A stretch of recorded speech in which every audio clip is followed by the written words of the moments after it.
अस्सलाम वालेकुम, Mustafa Ahmed Mirchawala here from Mirchawala hub of accountancy. और एक बड़े इंपॉर्टेंट डिस्कशन के साथ मैं आपकी खिदमत में हाजिर हुआ हूँ और ये एक बड़ी इंपॉर्टेंट लर्निंग मैं आप लोगों के लिए दे रहा हूँ। देखें, अक्सर बच्चे प्रोफेशनल क्वालिफ़िकेशन ज्वाइन करते हैं, उसके पीछे बहुत सारी वजूहात होती हैं कि प्रोफेशनल क्वालिफ़िकेशन में बहुत हाई रिस्पेक्ट होती है, बहुत हाई सैलरीज़ होती हैं, ग्लोबल रिकग्निशन होती है। और वैसे भी हकीकत में ये प्रोफेशनल्स बहुत कम होते हैं, बहुत गिने चुने लोग होते हैं प्रोफेशनल बॉडी के मेंबर्स। जैसे अगर हम देखें तो ACCA के मेंबर्स पाकिस्तान में शायद 10 से 15 हज़ार के बीच में होंगे। ICAP का नंबर भी बहुत कम है, बहुत एक्टिव नंबर बहुत कम है। तो 22 करोड़ 23 करोड़ की आबादी वाले मुल्क में सिर्फ 15,000 या 10,000 मेंबर होना किसी क्वालिफिकेशन का, इसका मतलब ये बड़े चुने हुए लोग होते हैं। तो लोग इस अट्रैक्शन में काफ़ी अट्रैक्ट होते हैं इन प्रोफेशनल क्वालिफिकेशंस की तरफ, लेकिन वो ये भूल जाते हैं कि इन प्रोफेशनल क्वालिफिकेशंस की इतनी वर्थ क्यों है। इसके पीछे बहुत सारे रीजंस हैं। एक बहुत बड़ी वजह इन प्रोफेशनल बॉडीज़, यानी जो प्रोफेशनल क्वालिफिकेशन की जो प्रोफेशनल बॉडीज़ हैं, लाइक ICAP है, ACCA है, ICW है, इनकी एक पॉलिसी है रिगार्डिंग अनएथिकल कंडक्ट, यानी उस पर इनकी ज़ीरो टॉलरेंस पॉलिसी है। यानी यहाँ पर ये बात ही नहीं सुनते, ये बिल्कुल इनकी उसूल है कि भाई एथिकल कोड को आपने प्रॉपर फॉलो करना है, तभी ग्लोबली इतनी इनकी रिकग्निशन है। मैं इस पर आपको एक किस्सा सुनाता हूँ और ये एक रियल स्टोरी, और मैं अपनी वीडियोस में हमेशा रियल स्टोरीज ही बच्चों के साथ शेयर करता हूँ। गालिबन 2 साल पुराना किस्सा होगा, 2 या 2.5 साल पुराना किस्सा होगा। एक प्रोफेशनल क्वालिफिकेशन की हमारी स्टूडेंट थी। मैं प्रोफेशनल क्वालिफिकेशन का नाम नहीं लेना चाह रहा, आप जानते हैं प्रोफेशनल क्वालिफिकेशन ये कौन सी मेजर है, लेकिन मैं नाम नहीं लूँगा। तो वो एक पेपर देने गई, तो अब उस कम अकल थी, वो टी अकाउंट के सिर्फ ब्रॉड डाउन और कैरेट डाउन को भूल जाती थी, इस तरह की कोई गलती थी उसमें। तो उसने अपने हाथों पे, उस खातून ने अपने हाथों पे टी अकाउंट बना लिया और याद करने के लिए BD कैरेट डाउन ये वो लिख लिया। अब जब वो पेपर दे रही थी तो अचानक से पता नहीं उसका दुपट्टा यहाँ से हटा और ये उसके टी अकाउंट वगैरह नज़र आ गए। और वो जो राउंड पे था इन्विजिलेटर, उसने 1 मिनट में उसको पकड़ लिया। उसने कहा प्लीज़ आप उठें, और बोला आपका पेपर तो ऑफ हो रहा है, और एक पेज दिया। इसमें इतनी अकल भी नहीं थी इस बच्ची में, इसको बोला आप ये साइन कर दें। यानी इससे एक्सेप्ट करवा लिया कि इसने चीटिंग की, और वाकई वो गलत कर रही थी, टू बी वेरी ऑनेस्ट। बहरहाल इसका पेपर वहाँ ख़त्म, पेपर नहीं लेने दिया, इसने साइन किया और ये चली गई। अब इसके अंदर नॉलेज भी नहीं थी। अब वहाँ से वो कंप्लेंट सबमिट हुई और वो फॉरेन बॉडी को सबमिट हो गई और आगे इस पर केस चलना स्टार्ट हो गया। अब मसला सुने, इस खातून की एक और गलती ये थी कि ये अपना ईमेल भी चेक नहीं करती थी, और ये बहुत सारे स्टूडेंट्स का मैं देखता हूँ ये मसला है कि वो जो ईमेल, एक जो उनका प्रोफेशनल ईमेल है जो इन्होंने सब बड़ी बॉडीज़ और सब में दिया हुआ है, एटलीस्ट उसको रूटीन चेक करें। भाई आप अपने ईमेल दे रहे हैं और वो चेक नहीं करते जो आपने जगह जगह लिखा हुआ है।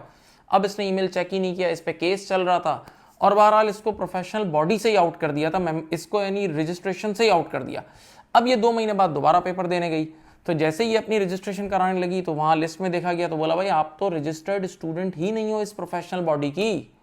अब इसने जाके अपनी ईमेल चेक की, जब ईमेल चेक की तो इस पर पूरा केस बना हुआ था कि भाई आपने ये किया है। और फिर जिस मुल्क की वो प्रोफेशनल बॉडी थी, वहाँ बाकायदा एक पूरा बेंच बैठा इस केस के लिए, और उन्होंने कहा कि आप अपनी सफाई में जो पेश करना चाहते हैं आखिरी ईमेल करें।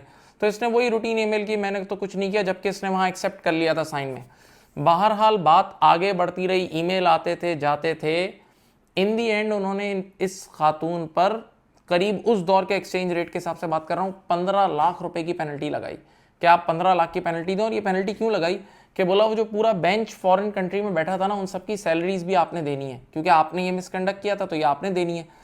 तो अब ये तो इतनी घबरा गई, इसके पास तो वैसे ही फाइनेंशियल इश्यूज थे, तो इसने बहरहाल फिर लोगों से कंसल्ट किया। मैं खुद भी, मैंने ये सारी चीज़ें देखी थी। तो बहरहाल उसने कंसल्ट किया और फिर उसने अपना ईमेल भी बंद किया और वो प्रोफेशनल क्वालिफिकेशन छोड़ दिया। और आखिरी ईमेल में यहाँ तक भी लिखा था, गौर से सुनिएगा इस सब ऑडियंस के लिए, कि उस उन्होंने लिखा था कि अगर आपने बेशक प्रोफेशनल बॉडी को छोड़ भी दिया, फिर भी ये पैसे आके हम आपके मुल्क में आप पे केस करके रिकवर करेंगे। यानी कैसी खतरनाक बात है। और मुझे ये याद है कि वो बच्ची ये कह रही थी कि बोला मैं कई रातों से सो नहीं सकी।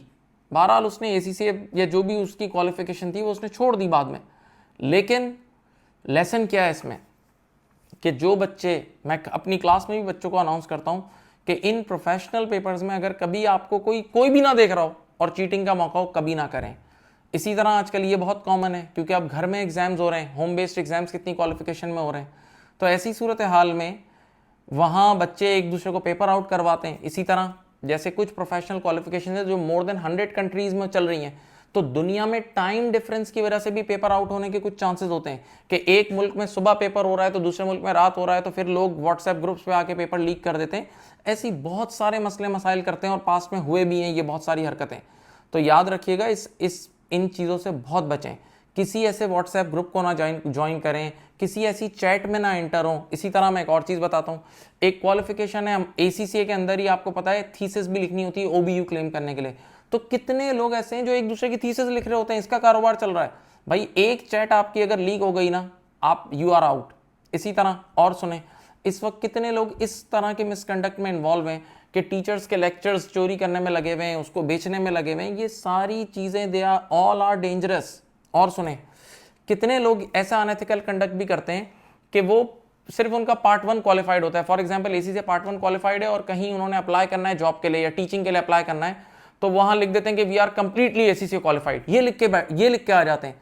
उनको ये चीज़ नहीं पता कि 1 मिनट में आपका एम्प्लॉयर वेरीफाई करा लेता है, और एक बार वेरीफाई हो गया और आपने ये झूठ बोला और आपने कोई फेक सर्टिफिकेट या इस तरह की सबमिट करा दी है, ये चीज़ जैसे ही प्रोफेशनल बॉडी को जाती है तो आप लाइफ टाइम के लिए आउट हो जाते हो। और बाकायदा हमारे यहाँ पहले तो फिजिकल स्टूडेंट अकाउंटेंट आता था, एक मैगजीन आता था ACC का, अब वो शायद मेरे ख्याल से ऑनलाइन वर्जन में आता है। तो उसमें एक पूरा सेक्शन होता है कि कितने लोगों ने ये एथिकल मिसकंडक्ट किया और उसकी वजह से ये रिमूव हो गए।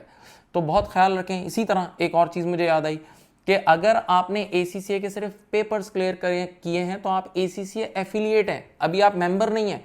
अभी आप अपने नाम के आगे डायरेक्ट ACCA नहीं लिख सकते, यही ACCA मेंबर बनने के बाद आप ACCA लिख सकते हैं। कितने लोगों को ये चीज़ भी नहीं पता। इसी तरह CFA में भी इस तरह की कुछ रिक्वायरमेंट्स हैं कि आपको CFA का चार्टर मिलेगा तब जाके आप CFA लिख सकते हैं। ये बहुत सारे मसले मसाइल हैं, लेकिन अफसोस के साथ कि बच्चों को ये चीज़ के लिए एजुकेट ही नहीं किया जाता और फिर वो रोते हैं। तो उम्मीद है आपको ये बातें पसंद आएंगी। अपना बहुत ख्याल रखिएगा। अल्लाह हाफिज़।